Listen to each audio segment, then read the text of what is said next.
Alô, amigos, bem-vindos ao Gente que Fala, sempre ao vivo, de meio-dia a 1 pela rádio Trianon, AM 740 São Paulo, Rádio Universal, AM 810 Santos, AltV, www.altv.com.br, reapresentação 6 horas da tarde. Também TV Guarulhos, canal 20 UHF, canal 3 da NET em Guarulhos, 11h30 da noite. Nosso blog, gentequefala.com.br, nossa fanpage Facebook /programa Gente que Fala. À sua disposição, WhatsApp 974012235 e o telefone aqui em São Paulo, 50526622. Hoje é quinta-feira, gente do MPD que fala. Participação do movimento do Ministério Público Democrático e esta parceria possível graças à atuação sempre intensa do promotor de justiça Roberto Liviano. Prazer tê-lo aqui, doutor Roberto. Prazer, Zancopé, que a nossa parceria se renove. É uma grande honra e alegria estar aqui com você, com o nosso querido amigo Hubert Alqueires, que sempre engrandece e abrilhanta o nosso programa. Que sejamos instrumentos aqui de difusão de boas informações e cidadãos mais atentos, conscientes e participativos. Professor Hubert Alqueires, prazer tê-lo aqui. Como vai, Zancopé? É um prazer enorme estar aqui novamente com vocês. E hoje ao lado do procurador Roberto Liviano, meu amigo já de muitos anos, muitas lutas, não é? E um grande defensor aí das questões contra a corrupção, inclusive preside o Instituto Não Aceito Corrupção, com o qual eu me identifico muito. Todos nos identificamos hoje com... Sem dúvida. Sem dúvida. Atualmente, professor Hubert, o senhor participa do Conselho Estadual de Educação, é correto? Isso, eu estou lá no Conselho Estadual e também sou vice-presidente da Câmara Brasileira do Livro aqui no Brasil. Além de ter sido o maior presidente da imprensa oficial do Estado, que deu dinâmica, empreendeu grandes iniciativas lá, publicou obras magníficas e com certeza deixou o seu legado aí na página histórica da imprensa oficial. Se é o que é hoje, graças ao Hubert. Muito bom. Doutor Liviano, antes de entrar na pauta que nós temos aqui, o senhor atualmente preside um Instituto Não Aceito Corrupção. E muitas ações, um congresso já marcado, muitas ações sobre não aceito corrupção. O doutor Hubert fazia referência. É um trabalho difícil convencer? Na verdade, Zancopé, fácil não é, mas aquilo que é difícil tem um sabor especial quando se conquista, né? E a nossa conquista ela é representada pelo próprio nome do Instituto, cuja essência é a busca da mudança de cultura de corrupção que nós temos no Brasil, né? Então nós desenvolvemos uma série de ações voltadas para isso, né? Convido os telespectadores e ouvintes a nos seguirem na nossa página no Facebook, Instituto Não Aceito Corrupção, e o nosso site, nãoaceitocorrupção.org.br. E é uma cruzada permanente. O Brasil vive um momento histórico de transformação, de construção de um novo paradigma ético, né? Nós temos muita corrupção visível, mas ao lado disso temos Ministério Público, magistratura, instituições atuantes, vigorosas, né? Nós caímos 7 posições no índice de percepção da transparência internacional, é verdade, e foi a maior queda de todos os países medidos, mas caímos porque essa corrupção é visível e ela está sendo enfrentada. Pior seria se ela fosse vista e não estivesse sendo enfrentada como deveria, né? Eu fiz a pergunta para o senhor porque o presidente da Câmara dos Deputados, Rodrigo Maia, afirmou que pretende colocar em votação o pacote de medidas anticorrupção até dezembro. Segundo ele, é importante terminar o ano com essa matéria aprovada. Sim. Fruto de pressão e construção de organizações da sociedade civil, o projeto incorpora as chamadas 10 medidas contra a corrupção, algumas delas apresentadas pelo próprio Instituto que o senhor preside. Essa notícia ela é alvissareira, é importante as pessoas saberem que em dezembro ele faz essa referência, porque dia 9 de dezembro é o Dia Internacional de Combate à Corrupção.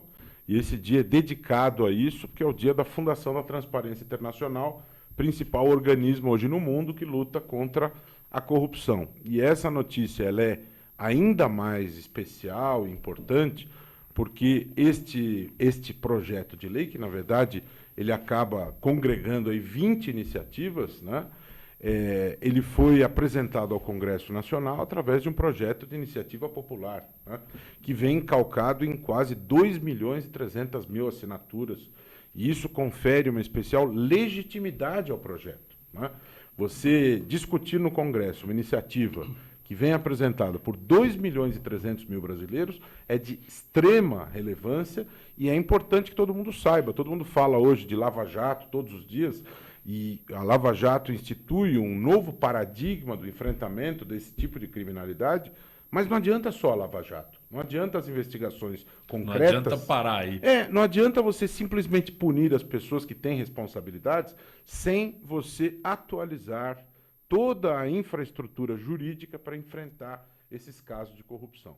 Os prazos de prescrição, por exemplo, hoje no Brasil, previstos para os crimes de corrupção, eles são absolutamente risíveis. Nós temos muita corrupção porque a corrupção vale a pena para as pessoas. E por que vale a pena? Porque a reação ela é insuficiente, ela é fraca. Então a reação precisa ser adequada.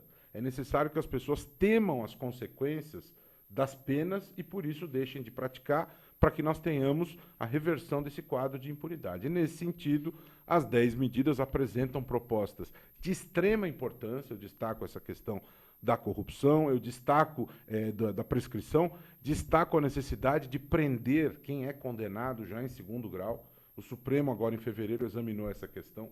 Isso precisa ser colocado a nível legislativo. Os países mais avançados do mundo, com sistemas jurídicos mais avançados, já prendem após condenação, inclusive muitos deles após a decisão de primeiro grau, né? Nós estamos coloca-se aí a questão de já ter efetividade disso após uma decisão de segundo grau. E naquele momento já se examinaram os fatos e as provas. Se já se examinaram os fatos e as provas, a decisão tem que ter efetividade, assim como o confisco de bens, que é algo importante. Esse tipo de criminoso tem medo da sanção econômica, né? Portanto, as medidas aí propostas são de extrema importância. O Congresso tem que examinar isso com muita atenção, prioridade, tá certo? Porque corrupção significa negação de saúde, de educação, de saneamento básico, de segurança pública, de moradia. A corrupção significa a negação de direitos fundamentais. Então, isto é um assunto que tem que ocupar a prioridade nacional. E é alvissareiro que o novo presidente da Câmara sinalize que os trabalhos vão ganhar a velocidade necessária para que o plenário examine até dia 9 de dezembro. É uma expectativa da sociedade brasileira, não é, Hubert? Eu concordo plenamente e acho que o Brasil, bem ou mal, tem feito a sua lição de casa, não é, Liviano?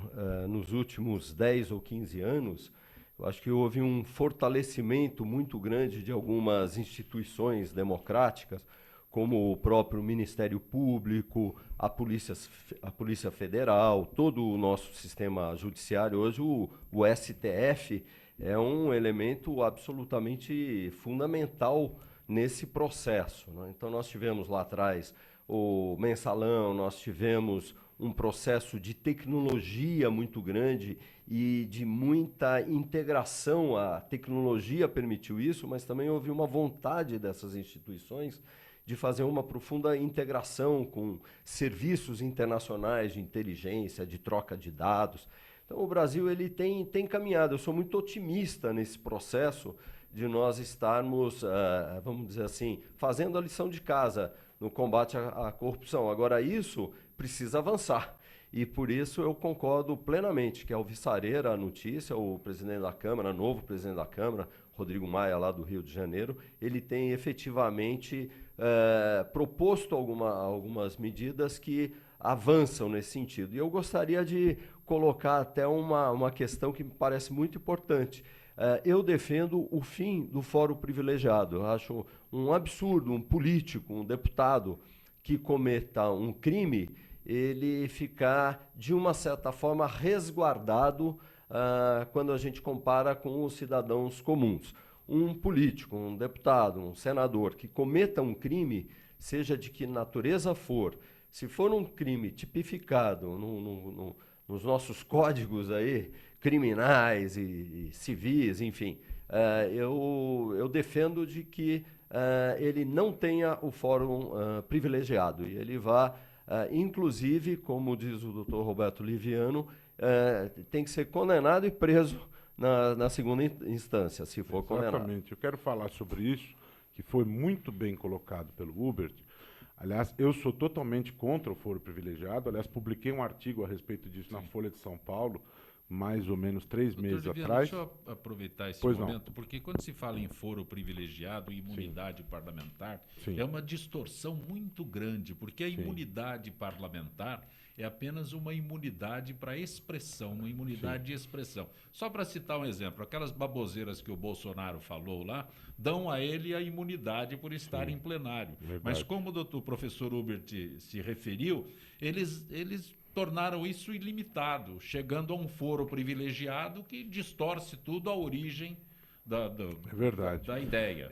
É muito interessante esse seu comentário, inclusive incluindo a questão da imunidade, e até bom buscar as origens históricas de tudo isso. Sim. Né? Como eu dizia, publiquei esse artigo na Folha e sou totalmente contra a ideia do foro privilegiado. Aliás, eu sou contra a própria cultura de privilégios. Né? Nós temos que caminhar na direção da efetividade da ideia da isonomia. Todos são iguais perante a lei e não pode haver privilégios. E é interessante frisar que quando eu falo isso, eu estou defendendo o fim do foro privilegiado, inclusive para promotores, inclusive para juízes. Sim. Né? Porque se a gente está pregando igualdade de todos perante a lei, não pode ser uma igualdade mais ou menos. Né? Não tem sentido. Mais iguais. Não tem sentido você manter esse tipo de reserva de poder. Toda a cultura de privilégio, ela estimula um sentimento ruim, uma amargura, um sentimento de injustiça. E, aliás, eu acho que a Lava Jato está trazendo às pessoas uma sensação de que aqueles chamados intocáveis, cada vez mais eles estão se extinguindo. E a tendência é nessa direção. Gente muito poderosa está sendo alcançada pela lei. E nós temos que avançar mais nisso. Quando se falava lá atrás de imunidade parlamentar, de foro privilegiado, principalmente essa questão do foro privilegiado, qual que é o pressuposto disso?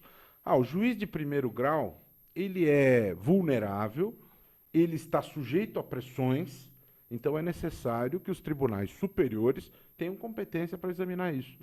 Sérgio Moro é juiz de primeiro grau. Será que o Sérgio Moro é um homem sem coragem? Será que o Sérgio Moro é um homem sujeito a pressões? Eu acho que a resposta a essa pergunta é de conhecimento nacional. Todo mundo sabe. A coragem do Sérgio Moro é fato notório, não precisa nem de comentário. Portanto, isso é coisa do passado. Os juízes têm garantias, os promotores têm garantias, e essa ideia ela tem por pressuposto uma reserva de poder absolutamente odiosa.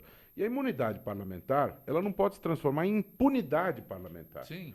O parlamentar ele tem direito à inviolabilidade da sua palavra, e ela tem que ser respeitada, porque isso é uma garantia do mandato popular, ele está representando o povo. Agora, isso não pode ser um escudo, um instrumento de blindagem para ele violar a lei impunemente. Eu E citei a ninguém quer imunidade isso, porque né? há uma confusão muito grande com o foro privilegiado e a imunidade. Sim, Né? sim. Há uma confusão muito grande e criou-se uma distorção. Exatamente, é uma quando distorção. O Delcídio foi preso, né? Sim.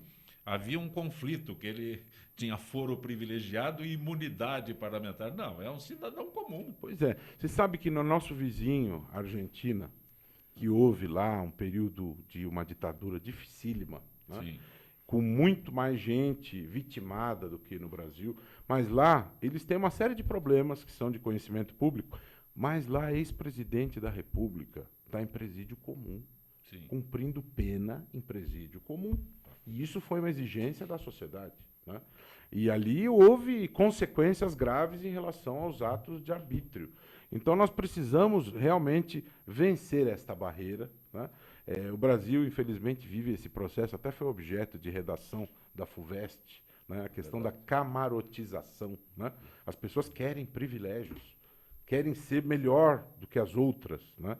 Isso é absolutamente ruim, até para o convívio social. Né? As pessoas precisam respeitar o outro e não é razoável que elas queiram essa coisa do privilégio, o tratamento especial. Você sabe com quem está falando. Na Suécia, quem usar essa expressão vai para a cadeia, é crime. Né? No Brasil, a carteirada é algo que se aceita como algo que faz parte da cultura. Nós precisamos reverter isso. Né? não é, Hubert? Isso é um resquício até do coronelismo. Não é? Sim. Professor Hubert, vou conversar com o senhor sobre isso, porque ele tem a visão jurídica do fato de se bloquear o WhatsApp. Né? Então, proibir o bloqueio é inútil e ineficiente. É totalmente Eu inútil. senhor, Né? porque nós somos usuários. Olha, Zancopé, é uma Essa coisa afirmação é do juiz inacreditável. federal Alexandre Infante, diretor da Associação dos Juízes Federais do Brasil, onde diz que a declaração de inconstitucionalidade das sanções é indesejável. O que acabou acontecendo é que existe uma cultura muito autoritária aqui no Brasil, né?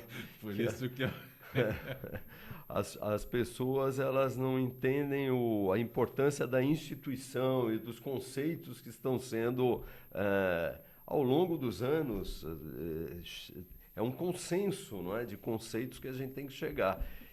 Mas no Brasil não, aí de repente uma pessoa, de uma forma individualista, personalista, resolve atropelar tudo. Né? No caso dessa juíza que deu essa decisão de acabar com quer dizer, suspender o WhatsApp, e isso aconteceu durante algumas horas, até que o STF voltou atrás, né? Mas é uma atitude muito autoritária, equivocada, que não prejudica a empresa, mas prejudica, sobretudo, os cidadãos. Hoje, todos nós sabemos que o WhatsApp é uma ferramenta de trabalho, é ganha-pão até para muitas pessoas. Existem muitas pessoas hoje, com todo esse nosso problema de 11 milhões de desempregados, existem pessoas que têm o seu ganha-pão, o seu trabalho através do WhatsApp. Mais que isso, hoje vários médicos se relacionam com os seus pacientes, vão pegando números como a pressão, batimento cardíaco e outras questões até, uma verdadeira consulta médica, não é, que é feito, cuidados médicos são feitos pelo WhatsApp. Então, é muito irresponsável dessa juíza ter feito essa suspensão. Agora, é realmente parte da nossa cultura. Hoje tem alguns parlamentares lá no Congresso Nacional que querem prender professor. Diz que o professor pode ter uma pena de 3 meses a 1 ano se ele falar sobre política na sala de aula, que é coisa mais descabida. A sala de aula, que é um ambiente para troca de ideias, para que o professor ajude ao aluno, não é, a abrir a sua cabeça, entender melhor o mundo. Agora o professor vai ser proibido de falar sobre política em sala de aula. Quer dizer, eu acho que é uma marcha dos insensatos, está de pé, como é que é? Ponta cabeça essas questões hoje no Brasil. Mas o Brasil tem umas soluções muito interessantes, né? Essa coisa de inverter a ordem das coisas. O médico Jaime Gold estava no Rio de Janeiro andando de bicicleta e foi atacado e morto, né? E ao invés das autoridades reconhecerem o problema gravíssimo de segurança pública que existe lá, aliás, o ministro da Justiça, Alexandre de Moraes, falou essa semana que é mais preocupante a questão da criminalidade no Rio do que a questão do terrorismo, né? Então, lá a solução para esse caso do Jaime Gold, que se encontrou para responder ao clamor público, foi simples. Vamos desarquivar aquela proposta de mudança da lei para tornar o porte ilegal de faca crime, né? Em vez de enfrentar a raiz do problema, é uma declaração cômoda, como já aconteceu em outros momentos. Essa questão dos professores é absolutamente chocante. Aliás, isso me produz um gancho para eu falar de uma questão que não está na pauta, é uma questão de hoje, né? Na Turquia, 20 mil professores estão sendo objeto de perseguição autoritária e mais de 2.700 juízes e promotores foram afastados das funções e presos sem qualquer devido processo legal, né? Então há um sentimento generalizado de que há um desrespeito ao Estado democrático de direito, isso é lamentável. A ONU precisa reagir imediatamente. Se a ONU não agir numa situação como essa, não há por que existir a ONU, né? A comunidade internacional clama por esta reação e o movimento do Ministério Público Democrático acaba de publicar uma nota pública conclamando a comunidade internacional a reagir a essa situação que é um golpe às instituições democráticas, contra os professores, contra juízes e promotores, contra cidadãos, contra as pessoas de bem, sociedade civil, que está sendo vítima de desrespeitos fundamentais. Agora, quanto à questão do WhatsApp, eu concordo integralmente com os comentários do Hubert. Aliás, o juiz Alexandre Infante, tive a oportunidade de conhecê-lo num evento em Brasília, mando uma saudação a ele, espero que esteja nos assistindo, mas divirjo respeitosamente de um aspecto aqui do comentário dele. Eu acho que o juiz tem que ter independência para julgar, sem sombra de dúvida, isso é uma garantia do cidadão, não é da pessoa do juiz, é uma garantia da sociedade, que o promotor e o juiz julguem com absoluta independência para que eles possam cumprir a sua missão da maneira como a sociedade espera, né? Mas, ao lado disso, o juiz precisa ter consciência do mundo em que ele vive. Como bem colocou o Hubert, através do WhatsApp, as pessoas vivem, têm a sua vida econômica, e o juiz não pode decidir causas desconectado da realidade fática. Ele precisa estar atento a isso. Existe um princípio elementar do direito penal em que você não pode aplicar a pena contra a pessoa da vítima. Isso é uma aberração.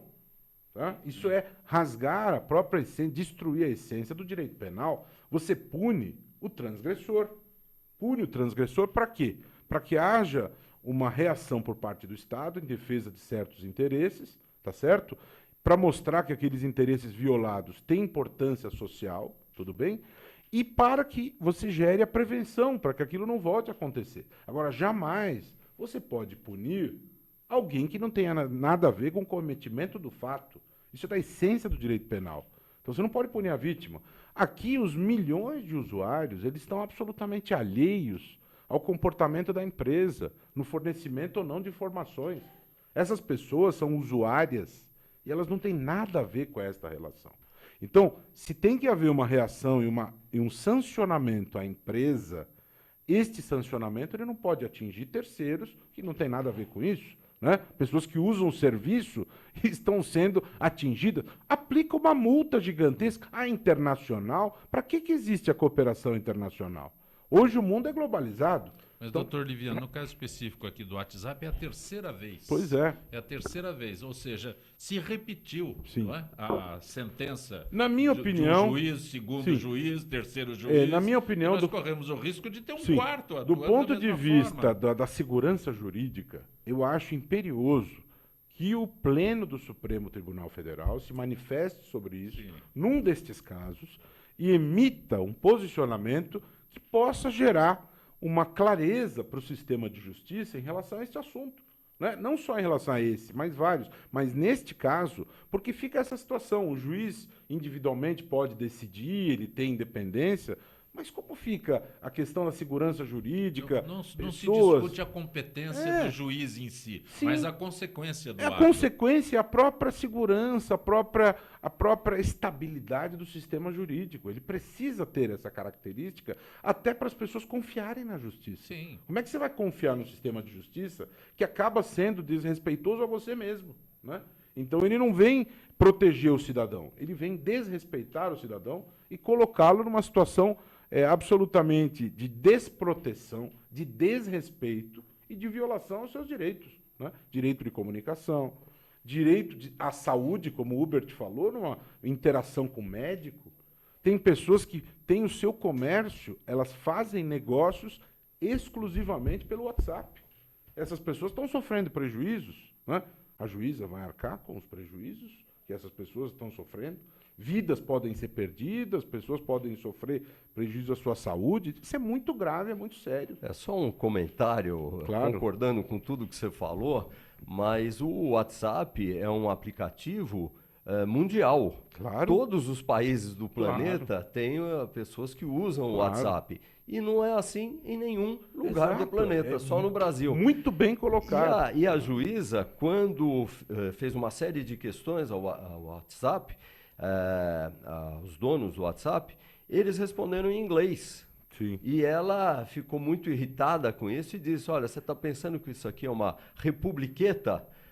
Mas ela acabou tomando uma atitude que no fundo escancarou uma republiqueta, porque o Brasil, no conjunto das nações, não é? Quando ele toma uma decisão como essa, por meio de uma única pessoa, vira uma piada mundial. Não é? Então tem que ter muita responsabilidade para tomar uma atitude como essa. Já tivemos aquela votação do impeachment, que o mundo todo se escandalizou com aquelas declarações e motivações de voto. Né? Aí você vê situações como essa, que em nenhum lugar do mundo acontece, as pessoas ficam, mas pera um pouco, cadê as instituições do país? Isso é lamentável. E se a decisão veio em inglês, o sistema de justiça brasileiro precisa estar preparado a ler um documento em inglês. É plausível que isso aconteça. Existe uma forma de comunicação. Em colóquios internacionais, o inglês é usado como instrumento de comunicação. Não há nada demais. Agora, as pessoas precisam ter noção que o mundo não gira em torno delas.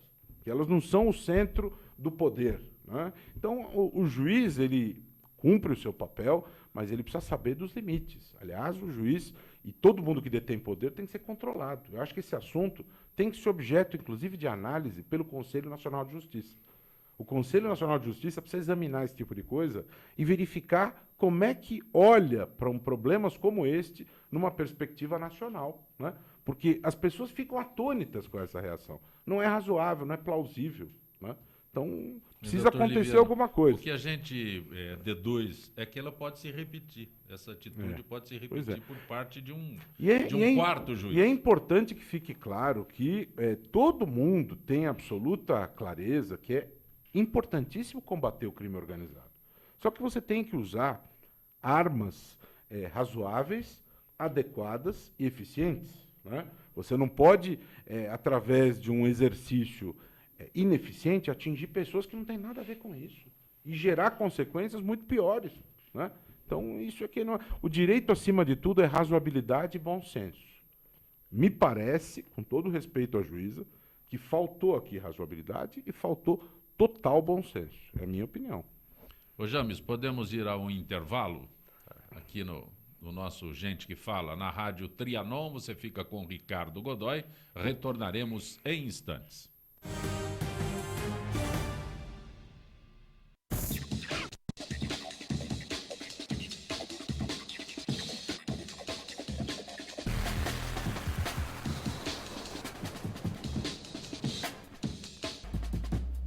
Olá, eu estou aqui para tocar sua consciência.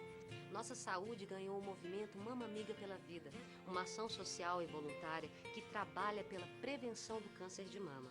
Esse trabalho leva informação às mulheres, apoio e um toque de carinho, com campanhas como a Rede de Pontos de Prevenção e o modelo Mama Amiga, que ensina a identificar possíveis alterações nas mamas. Para saber mais, acesse e participe desse grande movimento pela vida da mulher.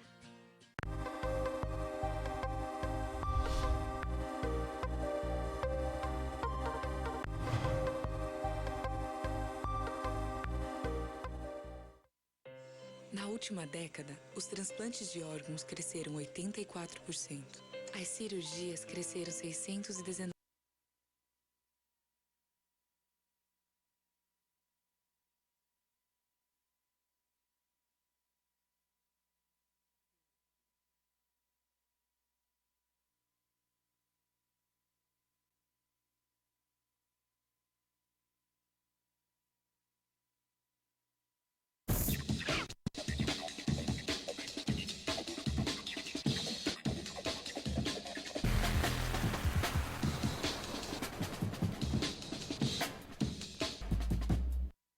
Olá, eu estou aqui para tocar sua consciência. Nossa saúde ganhou o movimento Mama Amiga pela Vida, uma ação social e voluntária que trabalha pela prevenção do câncer de mama.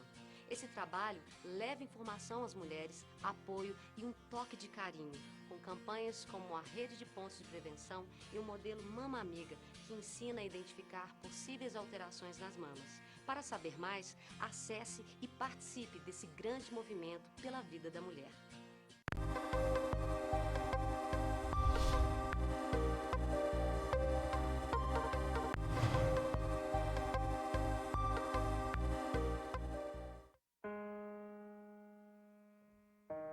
Olá, meu nome é Lucas e eu vou contar minha história para vocês.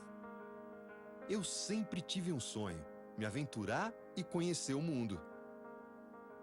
Quis desvendar os mistérios da terra, navegar em alto mar, ganhar o céu. Era tanta vontade de fazer tanta coisa que eu nem sabia por onde começar. Foi quando descobri que, antes de tudo, eu ainda tinha um grande desafio pela frente. Eu precisava nascer.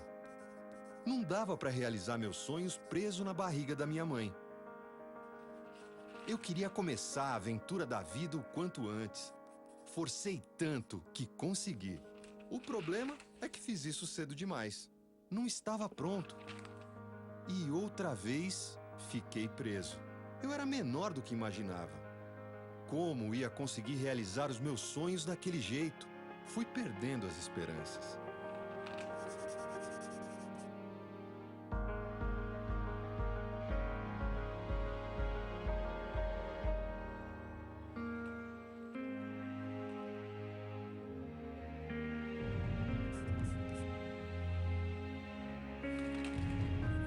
Foi quando descobri que tinha uma coisa que podia me ajudar muito: leite materno. Mas a minha mãe ainda não podia me dar. E com a doação de outras mulheres, eu poderia ser salvo. E foi assim, com a ajuda delas, que eu consegui crescer e ganhar força para a aventura da vida. Inclusive, essa aventura não pode parar. Precisa ser aproveitada a cada segundo. E você também pode fazer sua doação compartilhando essa postagem.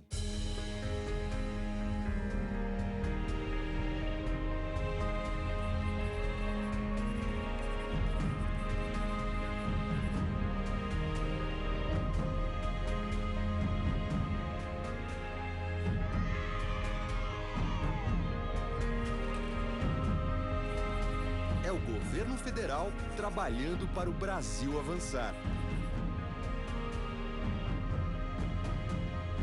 Ministério da Saúde, Governo Federal.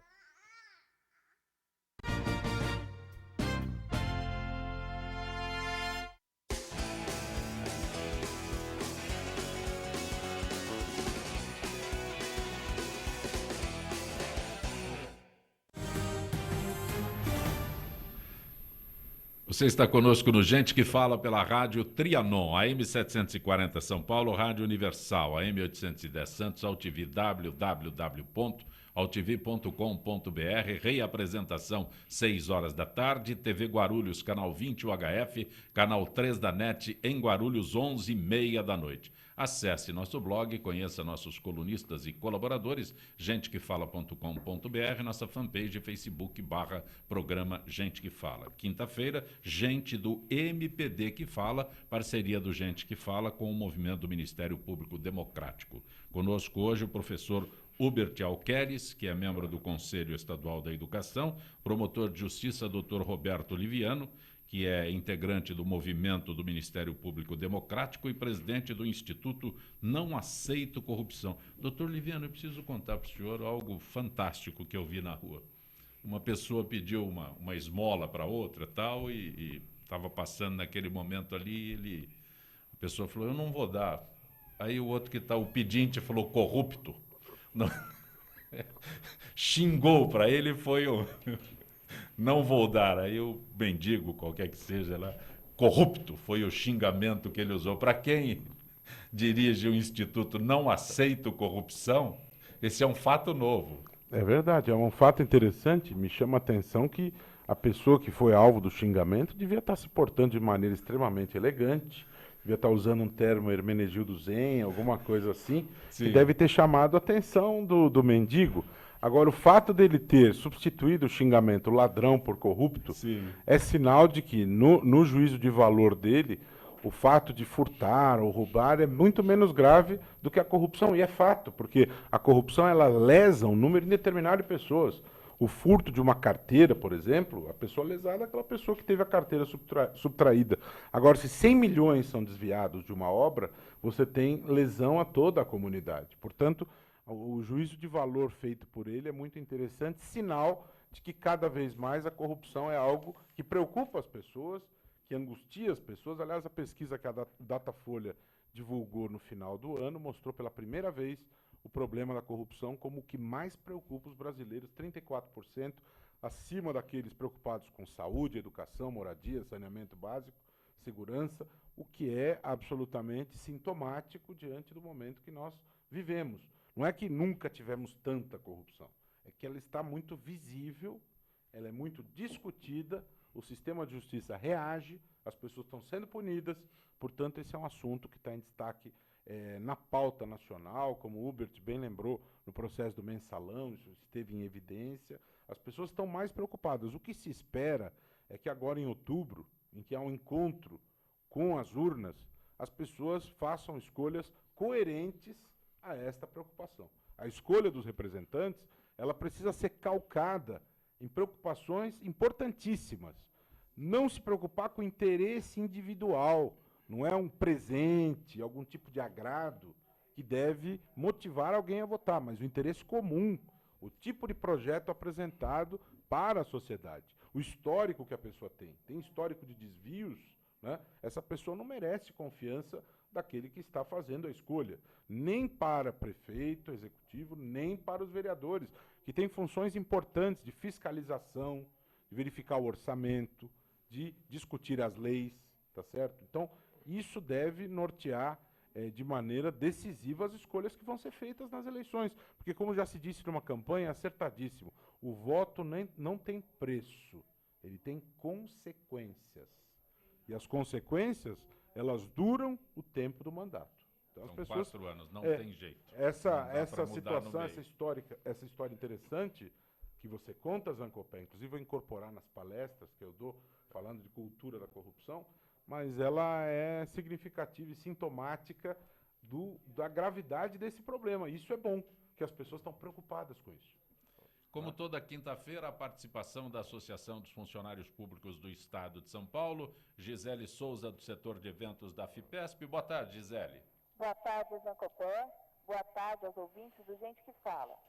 Gisele, o presidente da FIPESP, Duarte Moreira, juntou-se a líderes de entidades de todo o Brasil em Brasília na luta pela não aprovação do projeto de lei 257/2016. Que notícias importantes o presidente Duarte Moreira trouxe desse grande encontro, Gisele?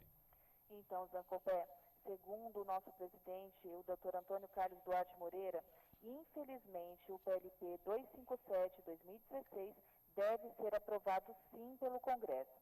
À medida que teve seu regime de urgência barrado no último dia 4 de julho, deverá entrar novamente na pauta da Câmara, provavelmente no início de agosto, devendo ser aprovado desta vez conforme regime de urgência constitucional.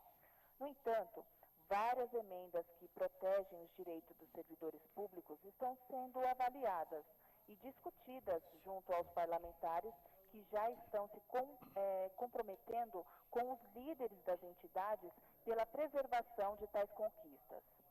Gisele, como foi a luta em Brasília e em todo o país nesses dias?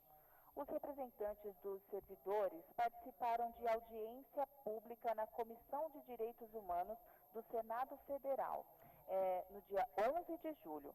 Nos dias 13 e 14, houve uma mobilização com paralisação nacional, com atos nos estados, para denunciar à sociedade os riscos desse projeto.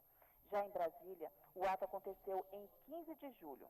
Os servidores se concentraram no anexo 3 da Câmara dos Deputados, com ações no Congresso Nacional. Também realizaram reunião ampliada dos servidores estaduais, municipais e federais, quando definiram novas ações contra o PLP 257/2016.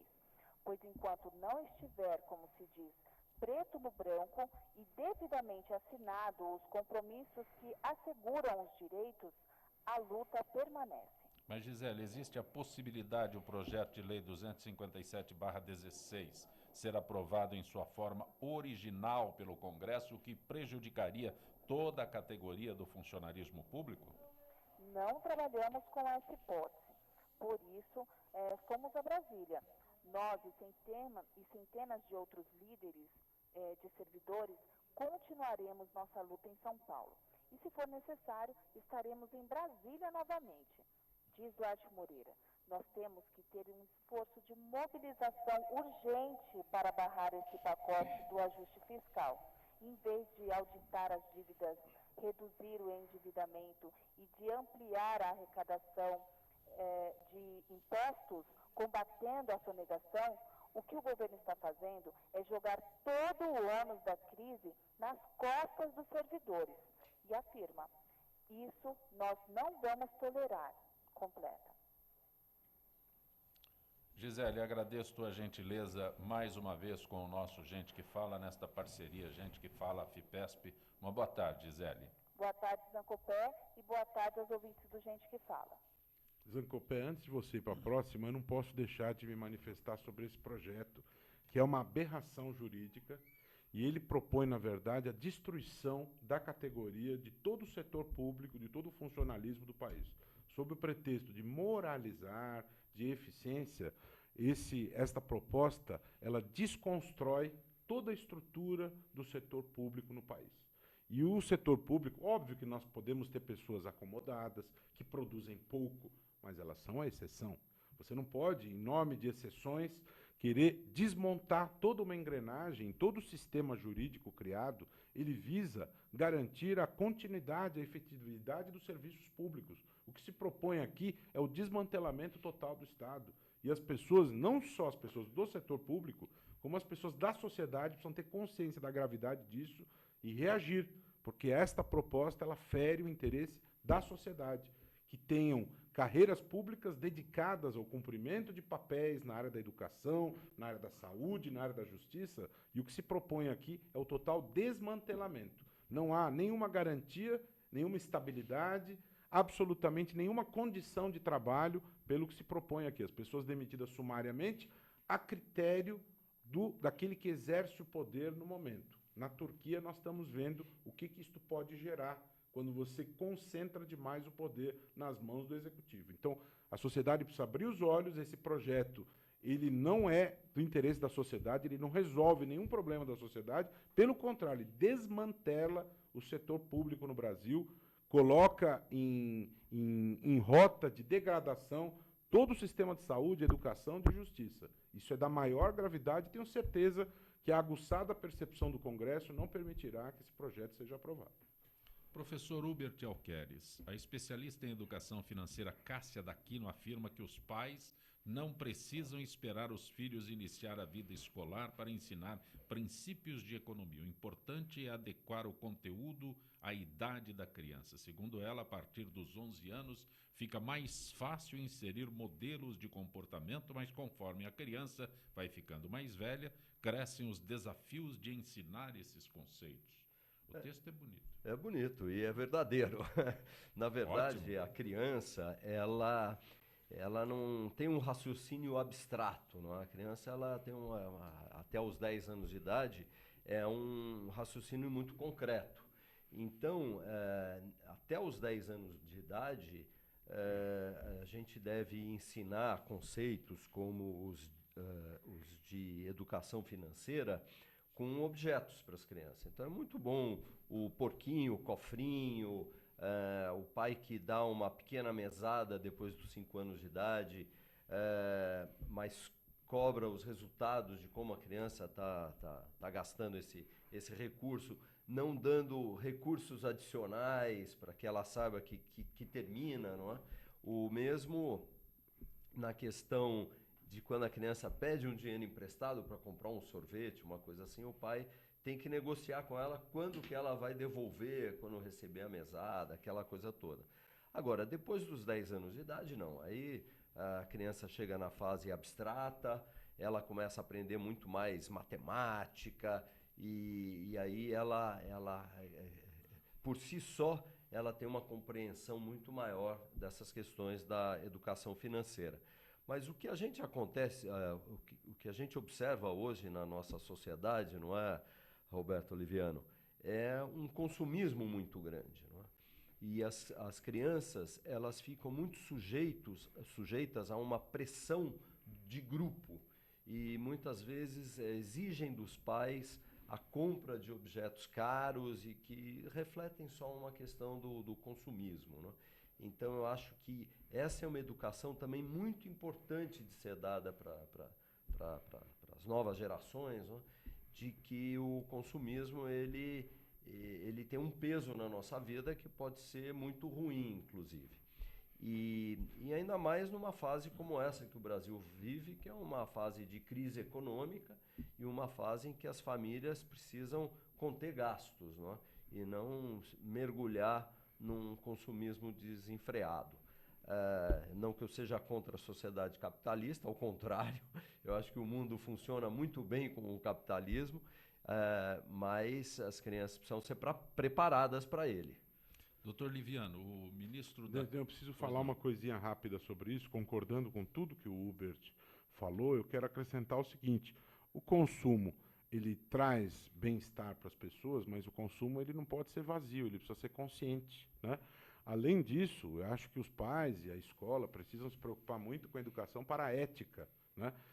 Os valores éticos, a questão da existência numa dimensão coletiva, de se preocupar com o outro, enxergar o outro, né? Isso é extremamente importante. Agora, essa questão da educação financeira, ela me parece extremamente relevante, ainda mais no momento que a gente vive, porque, veja, nós temos hoje uma presidente da República afastada por desrespeitar a lei de responsabilidade fiscal. E o que está por trás disso? Uma atitude correta, ética, responsável do ponto de vista financeiro para com o país.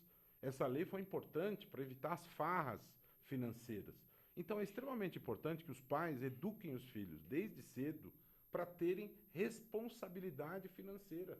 E ela tem que acontecer dentro de casa e também, obviamente, numa dimensão muito maior, os administradores públicos. Isso não é um detalhe, isso não é uma perfumaria, isso não é acessório, isso é fundamental.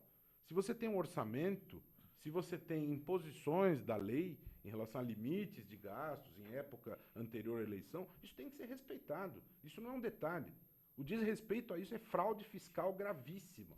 Então, essa educação da criança, desde cedo, inclusive que ela aprenda, quando fazer escolhas políticas lá na frente, escolha gente que respeita a lei de responsabilidade fiscal, que os políticos tenham responsabilidade política.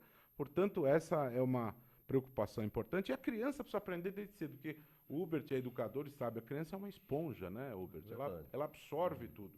Se você deixar para educar lá na frente, é muito mais difícil. E a gente educa pelo exemplo, não é, Exatamente. Liviano? Então, Educa pelo exemplo. Quanto melhor o exemplo dos pais e dos dirigentes da nação, melhor ainda para a criança, né, para a formação. Doutor Liviano, o senhor tem 2 minutos para abordar este assunto, que a declaração do ministro da Transparência, Fiscalização e Controle, Torquato Jardim, com sugestões para serem incorporadas na lei anticorrupção. Entre outros assuntos, o ministro disse que pretende fazer mudanças nos contratos de leniência para incluir a possibilidade de perda do controle acionário de empresas que desrespeitarem o acordo firmado e também regulamente a atividade de lobby na esfera do governo federal.